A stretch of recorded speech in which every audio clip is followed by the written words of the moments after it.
So, Tim, random question here that I thought of while you're kind of describing the movement and frame of this offensive lineman.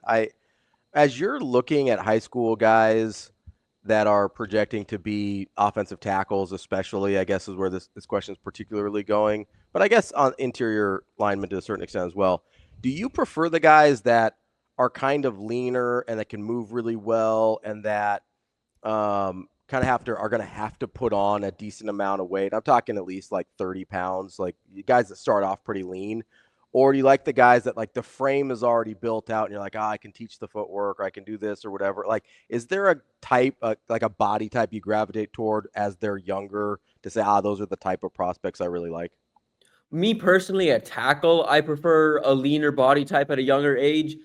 Just because, I know I can put the weight on, but I can't really, like if technique's broken at a young age, or the guy's off balanced, or has poor footwork, or just has something like you can't really fix that. But you can always add weight to certain frames. I distinctly remember, there's a couple guys Nebraska brought in back in the day, that at offensive line, that were leaner body types that just never put on the weight, even though they had talent. So there's to a certain extent you can always put on the weight. Where I've gotten conflicted in that just general belief has been seeing what Kyle Flood at Texas has done recently with the body types he's brought in. Cam Williams was, a guy that, made like declared for the draft early, and had some early buzz, obviously slipped in the draft, but he was a guy that I remember seeing at Duncanville, and he was built like a fridge, and it was just way too big, sloppy body weight, all of that. And they converted his body, like he lost 40 pounds, gained back 20 in muscle. They completely converted his body over the course of a year, and it worked out. And they've done that time and time again. That's kind of what Kyle Flood has done, is bring these big, kind of goofy looking body types in, but guys that have the size and can carry the weight.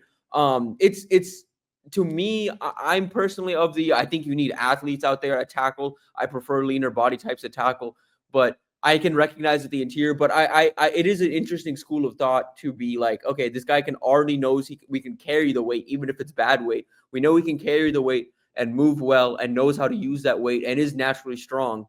We can just convert that body into something better, But that's just it's all very based on the coach. For me personally, I've always preferred just a leaner body type. Yeah, I mean, the age-old rule, I think, and it works for the most part, is I just check ankles and calves, right? Yeah, And exactly. the other general rule of thumb is it's always it's easier to put good weight on than it is to take bad weight off and still get the same. Like, if you have a vision for what a guy can do, you always want to work towards. You don't ever want to say, "Oh, I wonder what he would look like leaner." You want to say, "I wonder what he would look like a Bigger. little stronger, a Yeah. little bigger." Right? I think that you can do either one of those. You're probably going to be more accurate with the Going lean to bigger. going lean to bigger. Right. Typically, in my opinion. Right, exactly. Especially when you're a program like Nebraska or whatever, a school that has the resources here, the strength and nutrition program and things like that. And no, I've written off. Again, I don't do it to their faces or anything, but I've completely just written off high school offensive linemen just off of like looking at their ankles and their calves and being like, nope, I'm good. I'll let someone else, take that risk. So let me ask you something, because speaking of writing off and then wait, all of a sudden back in the fold, I was joking earlier this week. We were kind of on these recruiting rants, and I think Ravi still got one saved that he wanted to get back to today, where you wanted to give some pushback to something. I don't know if it's going to be with Tim or not, but um, with Nayland Scott, all the Nebraska fans, kind of the ones that follow recruiting that close, it was just April 29th, April 30th that they kind of had their hearts broke, right? Mm-hmm. With Nayland Scott's commitment. And just a couple months later, not even, he's back in Lincoln. What happened? Yeah. I was surprised as most that commitment came so early, because that first Nebraska visit went really well for Nayland and his family, and there's some ties there with Tequil Shorts. And so there was a lot of reasons for me to think, okay, this is a recruitment Nebraska's going to have a shot at in June. And then he made that early commitment, and I talked to some people closer to Arizona State, and they were like, Arizona State has a pretty strict no-visit policy, so I can't imagine he's going anywhere else. He's not going to explore any other schools. And again, thought that was a bit surprising. I thought Nebraska was going to get no V. And, kind of this week, last week starts to trickle in that, hey, Nayland could be back. Nayland, there's a chance Nebraska's going to push to get this visit happening. There's been some dialogue with the Keel Shorts, and, the credit to Shorts, never stopped communicating, never really stopped kind of pushing there. And now they're going to get an opportunity to get him on campus and potentially pull it off this weekend. So I really like the player. I think if you watch the film, it's hard not to like the player. Not a burner, but a good route runner. Go up and get it, and kind of does some of the little wide receiver stuff you want. Well, can be like a future wide receiver one type. Like, you look at him and you're like, okay, there's some Dane Key in this frame. There's some Dane Key in this tape.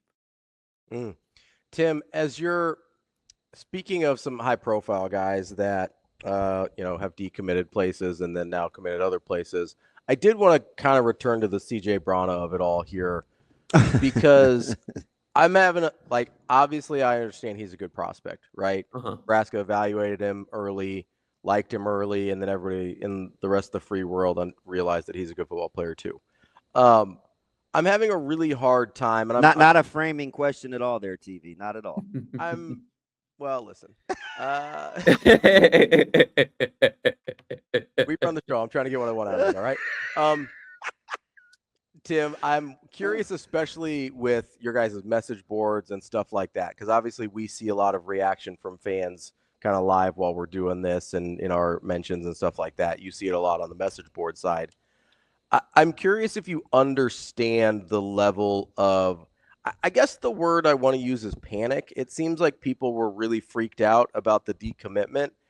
And I mean, I'll let you answer. I've got obviously my opinions about it, but I guess, do you understand the general fans sort of freak out over the decommitment of CJ? I'm pulling up a chair. Yeah, absolutely. I understand it. Do you think it's sucks? Justified? Maybe that's a better answer. Yeah, and it sucks. It's justified. I get it. Just in the sense that, and I also do think, I mean, we framed it like hey, Nebraska was early to CJ, but there are people out there that are like, CJ, we were the first to believe in you. You had 0 offers and 0 stars when we, it's like, I mean, the kid had just was in the middle or wrapping up a junior season in which he had 6 interceptions, already had offers from Oklahoma and Wisconsin, and Miami and Florida were already sniffing around. Nebraska was early to offer, and credit to them, got him on campus, treated him like a priority that very first visit, and did a very good job of getting in that recruitment early, establishing themselves as a top contender, and securing his commitment in the fall, and did all of the right things to maintain and hold his commitment to the point where, finally it was like hey, decommit. And little peek behind the curtain, he made that first official visit to Florida, and Florida didn't talk NIL at all on that visit. There was no discussion whatsoever there. And so coming out of that weekend, that was kind of why people felt like he was lukewarm, like wasn't wowed by Florida the first time. Yeah, and there were people that, coming out of that were like, not just the fact that it was lukewarm, people coming out of that closer to Florida and, on Nebraska's end as well, that essentially said, well, what the heck is Florida doing? We feel good now. We feel good about, Nebraska being able to hold on to his Florida State felt like that. Yeah. And so he visited Nebraska, and then coming out of that visit, there were people close to CJ, people, advising him, people around him, and people on even Nebraska's end that felt, okay, a shutdown is coming. This Florida State visit, if it even happens, is just going to be a formality. And that's what proved to happen. Over the last week, I had people from Florida, and again, from the Florida Gators, reach out to me. I know they've reached out to other media members. I know they've reached out to figure out what the cost is, what the price was for CJ.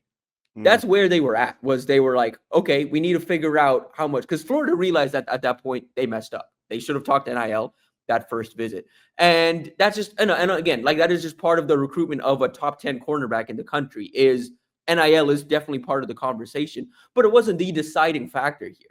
It ultimately wasn't. Florida wanted to make sure they had an offer that was fair and at the table. They, kind of were able to get him back on campus for a pitch. And ultimately what it came down to is talking to CJ, talking to his family. It didn't come down to NIL. It came down to wanting to be closer to home. And Florida is the program that's closest to home. Billy Napier is the coach that, Nebraska obviously took this recruitment personally and did a really good job of recruiting him through the finish line. The difference here was when Florida offered, through the point they got him to flip, Billy Napier was the lead recruiter. Not Florida's defensive backs coach, not some assistant on staff. It was Billy Napier. And again, Matt Rhule was involved. All of that happened. But you're talking about, a guy that, the opportunity to stay closer to home, paired with the fact that the head coach of the program is recruiting him, on top of the fact that, okay, well, now, they're pretty aggressive from an NIL standpoint. You factor those three things in together, it's just, it's tough. It's Nebraska did everything right. And that's part of recruiting in this day and age. You can do everything correctly. You can do everything by the book. You can do everything to win the traditional recruitment. And ultimately, it might not matter because, the opportunity to stay closer to home, the opportunity to compete in the SEC, NIL, all of these things do ultimately factor into these quote unquote final decisions. I still don't think it's over necessarily. I do think CJ, is probably going to truly shut things down at this point for at least the foreseeable future. But, with him, with a bunch of guys, there's a world where, again, like Nebraska wins a couple games, strings out some early wins in the fall. They turn around and they're back in some of these recruitments. So let me ask you something, TV. So when we're kind of going back and forth, and with whether it's Cooper or Tadarius Hughes or a lot of Nayland Scott, is it just kind of fanning, or how do we kind of parse through? Well, it seems like when it could work out in our favor, we're okay with it. When it goes the other way, it's we don't like NIL and the flexibility of what's moving.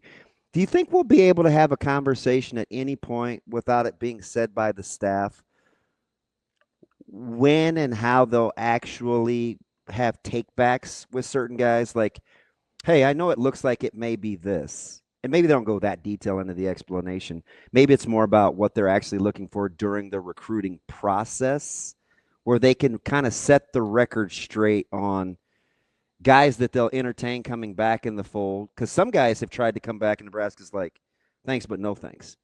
Some guys have thrown out numbers, and Nebraska's like, no thanks. Do you think they'll ever care enough isn't the word, but we'll have a good enough idea on how they actually like to go about the recruiting process where we won't always speculate like that, or will we just let bygones be bygones? Part of it is the market dictating. Like, that's where, the market's kind of dictating values for guys, and they come to Nebraska and present a value for a guy, and Nebraska's like, well, here's how we are operating. We're operating, within this 20.5, and we're not going to do that. I can say this, talking to recruits that Nebraska has gotten, and there's been some concern this week about Nebraska's NIL and the resources. There's commits and there's players on this program, and there's just people in general that understand how the money works behind the scenes that will tell you Nebraska has more money than a lot of these big SEC powers. Nebraska has a lot more money, has more resources from an NIL standpoint. It's how they choose to spend those resources. Tim, I'm gonna really need you to shout that for. Yeah, I felt like Gilligan. Yeah. Okay. I'm just. I need. This is gonna go Irish Spring here for a second. You old school folks may think it's Dial. My soapbox with this, Tim, is I've said this for months. You want Nebraska spending money the way that they are. They are extremely selective.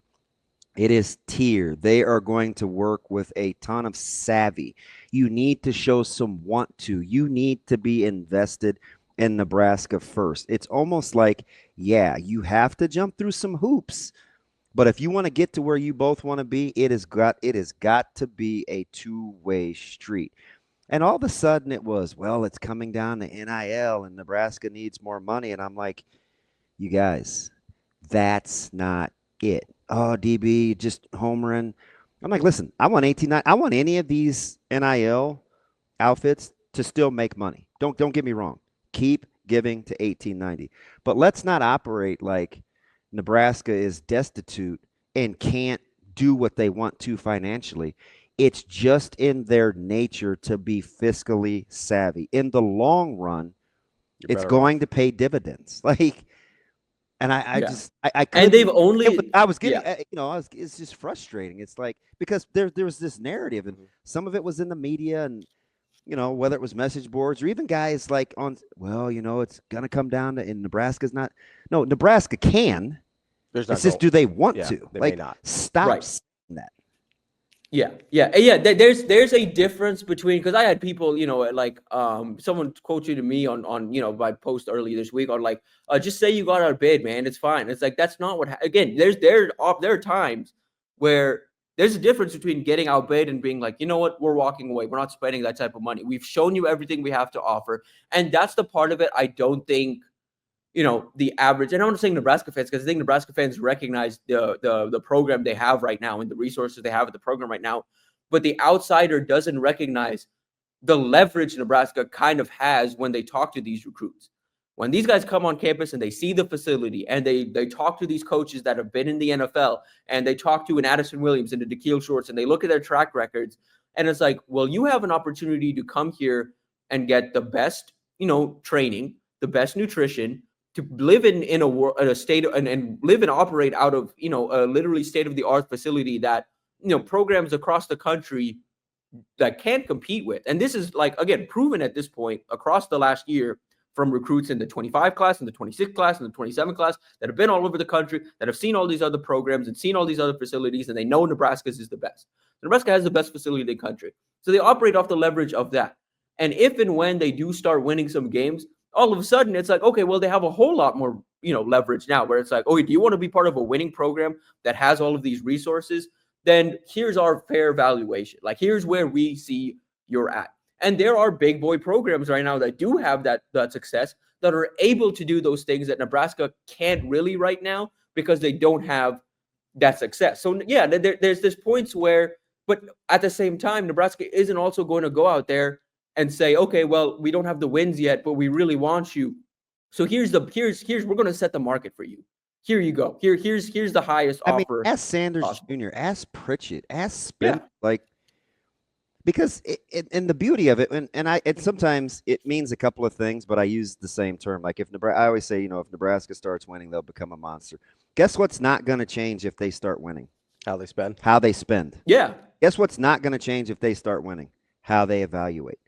If they win, the consistency of what they want and how they go about doing their business isn't going to be dictated by the level of success. That way, they'll always be able to control the greatest variable if they hold up their end of the deal. That's how you want to do business. I don't care what sector you're in.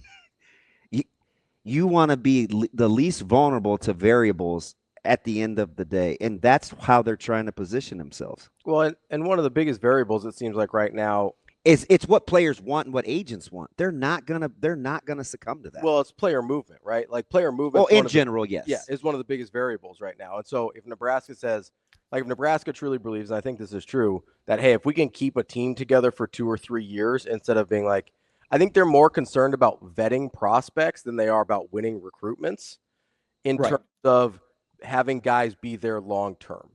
And so you'd be able to speak on this more than I can, but that's the sense that I get. Is it seems like other programs are very, very concerned about winning recruitments, and they'll take their chances on the while back. Nebraska's betting on themselves. Yeah, they'll take their chances on the back end that the kid sticks around, or they'll be successful enough, or they'll make enough money that they won't leave. Whereas it seems like Nebraska's like, hey, we're going to make sure we have the kids that absolutely want to be here. That way we know we've got 2, 3, 4 years to build a winning football program. Like, we've seen it tried the other way, so why not? Like, is that a fair assessment on some of the differences here, Tim? Yeah, that's a fair assessment. And I would also say this, in some conversations with some sources close to the program this week. I mean, there's a belief that come the fall, some of these school kids that have chosen to go elsewhere because of, from hey, this is the highest bidder or whatever, the money's going to start looking funny as signing day comes closer, and they're going to be looking around because the money's not what it was. And, you know, and we see that multiple times at this point, primarily out of the SEC. Where it's like, okay, they can't really follow through on the promises they made, or, you know, the money isn't really there, or like, oh, you know, I committed to this guy and now he's on the hot seat and I don't know if he's going to be my coach. There's going to be some of that in the fall. And if Nebraska takes care of business in the fall, they could be on the receiving end of it, or they could just be in a position where, okay, I mean, like a CJ Bronaugh, for example. Nebraska really wanted CJ Bronaugh. They'd love to have CJ Bronaugh. If they leave this summer and they close this weekend with Devin Jackson and Danny Odom, and they land Darian Jones, they may just be like, you know what, CJ, we're good. Like we got our DB class together. Like we're not, you know, we're good. Like they may just be in that position. And I can say this too, like from a pure, it like, depends on how open he was with right.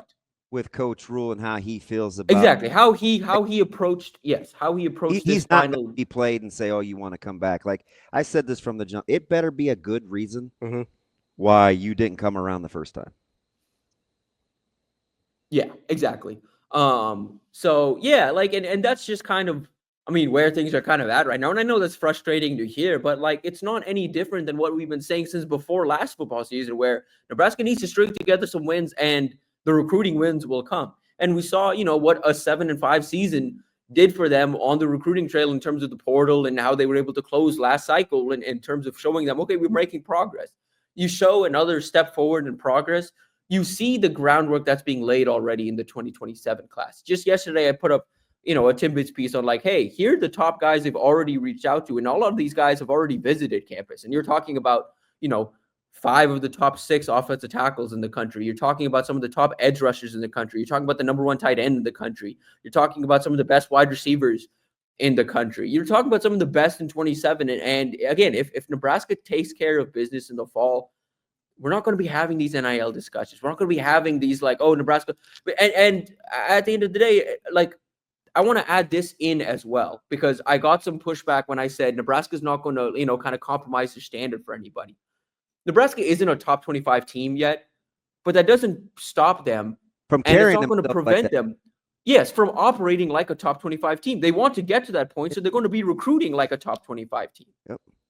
Now, again, I said this a month ago, 2 months ago. Hear my heart. I'm not saying it's lock, stock, foolproof that they're going to win. But what I will say is I don't have any problems with them rolling the dice on their culture and their belief system. It's clear that this season is integral in terms of if their blueprint is going to work. You don't have as many pups as they have on the roster, but imagine if they win with only 34 upperclassmen. They're going to be able to dictate what and who they want as supplements, not necessities. Like right. I can't say that any clearer. It would be if they win. It's just and it's a gamble. Like it's a game. Like that's the part of this where it's like, okay, the flip side of this is like, okay, you don't win, and all of a sudden you're in a position where, okay, how are we going to bring talent in? Are we going to have to like? And I still don't think the staff is ever going to get a point where they're going to be desperate enough to, you know, kind of overspend in the portal or do this or do that, because they understand what the trajectory is. And I think they just generally like where they're at right now is operating under the confidence that they are going to make that leap. And I understand that's a gamble, but Damon, you know this, Ravi, you know that, like, there's a ton of confidence in that program right now about them getting over the hump this year. And that confidence doesn't feel fake. It starts with the fact that the guy they need to make the biggest jump, Dylan Rhule, is the hardest worker in the building, is the guy that's leading everybody else. The fact that you've brought in a bunch of culture fits out of the transfer portal, the fact that they've hit on some of these guys out of the portal, they truly believe in themselves. And yeah, of course, there's questions. We'll get into that as the season comes close about this roster and what they can do, but they are operating off of a confidence in what they have in the building. And you can't really disagree with that if you're not in the building. You just can't. Well, and here's the other thing that I want to bring up, Tim, is and you mentioned a couple times like that it is a gamble, and you're right. The thing we don't talk about is the other way is a gamble too.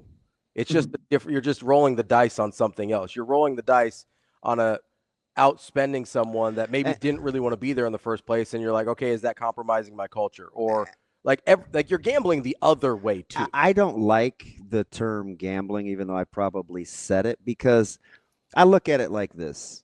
There's a reason you can go to a casino and get more points on your card. There are games that are more adherent to having adverse risks or negative outcomes. Yeah. Right? Poker is a lot less volatile than blackjack or pie gow or dice, right? So not all gambling is created equal. And so the goal is that I think we have to look at, which is what I'm always going to keep coming back to, is if your recruiting philosophy is sound and your talent evaluation is good, you just need to put you need greenspans. You need economists that can understand fiscal spending and asserting values to positions. Then after that, you don't compromise it. This is what it is. This is where it's slotted. This is what we can do. Oh, by the way, in addition to, you're going to get this, and this, right? So the more you can do that, the less of a gamble it is. It's the antithesis, Tim, and you can agree or disagree with this, for me would be going out and trying to spend and pay top dollar for asking prices. To me, that's more the equivalent of rolling dice than actually playing poker, right? $100 in poker can last you 8 hours. $100 in dice could be gone in 100 seconds, right? It's not the same. Yeah. No, there's an investment, because there's also the idea, not the idea, but there's also the blatant fact that Nebraska is in a different position than, some schools in the SEC or, like a Ohio State or a Michigan, not from a winning perspective, but from a location perspective. You can't go out and spend, excessively on a kid and bring him into Nebraska practically sight unseen and say, well, enjoy. And he's like, oh, I don't really like Lincoln. I'm so far from home. I'm all of this. I'm just going to take my money and I'm going to leave after a semester. You can't do that. That's not financially responsible. And at some point, it's going to, that bill comes due. We've seen some programs, suffer from that. We've seen some programs, kind of get burnt by that. And I've said this, to recruits before. I've said it to parents before. There's a dirty little secret out there that there's some top programs out there that don't really dive into the tape. They just kind of look at the recruiting rankings and say, oh, we'll carve out this amount of money for that guy.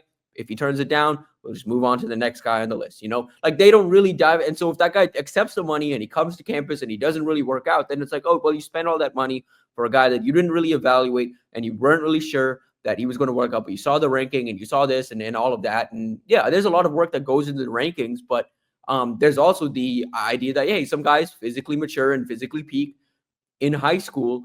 It's on the coaching staffs and it's on the coaching staffs to do their due diligence and make sure they find the right fits and find some of those things. Nebraska right now is just not in a position where, they can kind of compromise the culture they built in the locker room to kind of spend money to bring in, bring in a guy just for the sake of having the guy on the again. Does anyone benefit from having a 5-star on the roster if the 5-star doesn't do anything? No, it's actually more of a detriment. People use that against Nebraska it's not even a 5-star. It was their most highly touted guys weren't panning out. That was used against Nebraska from 15 through 2022 more times than I can count. Yeah, you need wide receiver, wideouts especially. Why would you want to be a good player coming out of high school and go there? Look what they've done, and it was used against them. Right. So yeah, it's just you have to be, smart and again, you guys know this because you were around the program and you understand. Nebraska has a pretty strong team culture right now. Oh yeah, they're not going to stronger than talking to some sort people I know in media at other programs and talking to coaches at other programs. They're kind of intrigued by what Nebraska has done from a culture perspective in this day and age, because there are other programs that can't really replicate that, don't really get the team bonding, don't really get, hey, people can kind of look over. I said this maybe on this show, the first or second camp Nebraska had, there was a recruit that camped at Nebraska who had siblings that play in the SEC or have been recruited in the SEC. And the kid currently is being recruited by the SEC. And I was talking to his dad, and he said, man, this is my first time on campus, but you can tell these guys love each other. You can tell, this is a team. Sit Pritchett down, and he'll open too. He doesn't talk a ton, and he's typically measured. There's a lot in there. There's a lot in. Yeah. So there's like, and he just straight up said he name dropped Auburn. He said, you go to Auburn, you can tell the guys that make money versus the guys that don't. You can tell the starters versus the non-starters. I mean, he's like, there's nothing like that in Nebraska. There's a lot of those examples. Yeah. There's a lot of those examples. Yeah. Good. Best wishes in the portal going to Miami and having guys say good things about you. It's crazy. No, I did. You brought up the like 5-star thing. It's like, what did Missouri get out of landing Williams and Nwaneri out of high school? Like, was that good for their program in any way?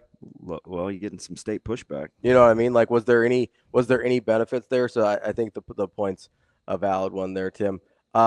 That's all I got for you today. That was great stuff as always. I feel bad. 36 minutes. We need to knock it off.